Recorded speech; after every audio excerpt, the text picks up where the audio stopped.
আসসালামু আলাইকুম রহমতুল্লাহ। আমরা এখন নবম দশম শ্রেণী ত্রিকোণমিতিক অধ্যায় 22 নম্বর অঙ্কের দিকে যাইতেছি। 22 নম্বর অঙ্কটি হচ্ছে যে cos 3a equal 4 cos cube a minus 3 cos a যদি এর মান 30 ডিগ্রি হয় তাহলে আমাদের এটার মান আর এটার মান বের করতে বলছে, দুইটাই সমান দেখাতে বলছে।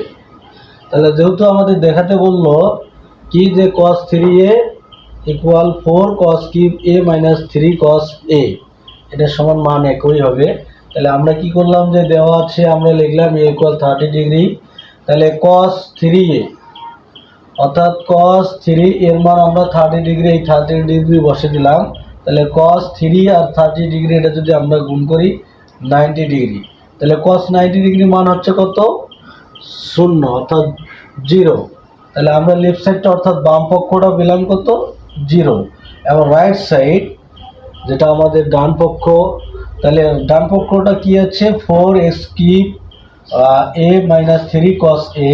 আমরা 4 cos এখানে এর মান 30 ডিগ্রি দিলাম, এখানে কিউব যে আছে কিউবটাও দিয়ে দিলাম, মাঝখানে মাইনাস, এখানে 3 এখানে cos এর মান 30 ডিগ্রি, আমরা 30 ডিগ্রি দিলাম, এখানে 4। তাহলে cos 30 ডিগ্রি মান আমরা কত জানি? √3/2। তার উপর যে কিউবটা কিউব দিয়ে দিলাম, এখানে মাইনাস, এখানে 3 থাকলো, cos 30 ডিগ্রি মান কি? √3/2 দিয়ে দিলাম।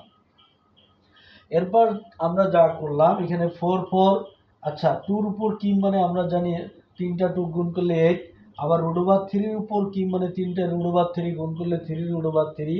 এখানে মাঝখানে মাইনাস আমরা দিয়ে দিলাম। এখানে দেখো 3 আর 2 এখানে ভাগ যাইতেছে না, আমরা এটা উপরের সংখ্যা এই 3টা, তাহলে উপরের সঙ্গে গুণ করে নিলাম।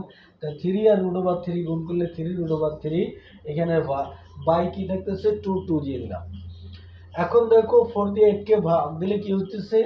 অর্থাৎ 2, এখানে উপরে 3√3, মাঝখানে মাইনাস, এখানে 3√3, এখানে বাই 2 থাকলো। আমরা এখন দুইটারে হর হরে লসাগু করে নিলাম। 2 আর 2 এর লসাগু করলে 2, আর 2 দিয়ে 2 কে ভাগ দিলে 1 উপরের সঙ্গে গুণ করলে 3√3, মাঝখানে মাইনাস, 2 দিয়ে 2 কে ভাগ দিলে 1 উপরের সঙ্গে গুণ করলে 3√3, প্লাস আর মাইনাসে মাইনাস, এটা বিয়োগ করলে হচ্ছে 0। এখানে 2 দিয়ে এটাকে ভাগ দিলে কি হবে?